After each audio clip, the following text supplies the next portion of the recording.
بسم اللہ الرحمن الرحیم۔ السلام علیکم دوستو، لاکھوں کروڑوں درود و سلام حضرت محمد صلی اللہ علیہ وآلہ وسلم کی ذات اقدس پر۔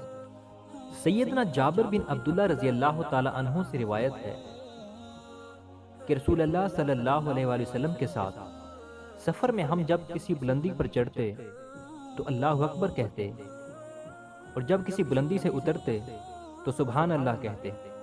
رسول اللہ صلی اللہ علیہ وآلہ وسلم نے ارشاد فرمایا، جس کی 3 بیٹیاں ہوں اور وہ ان پر صبر کرے اور جو کچھ میسر ہو اس میں سے انہیں کھلائے پلائے اور پہنائے، قیامت کے دن وہ اس کے لیے جہنم سے رکاوٹ بن جائیں گی۔ سیدہ فاطمہ رضی اللہ تعالی عنہا جب تشریف لاتی تو رسول اللہ صلی اللہ علیہ وسلم آگے بڑھ کر استقبال کرتے، پیشانی پر بوسہ دیتے اور انہیں اپنے پاس بٹھا لیتے۔ سیدنا ابو امامہ رضی اللہ تعالی عنہ سے روایت ہے کہ رسول اللہ صلی اللہ علیہ وآلہ وسلم نے فرمایا، جو شخص مذاق میں بھی جھوٹ نہ بولے میں اس شخص کے لیے جنت کے عین وسط میں ایک گھر کی ضمانت دیتا ہوں۔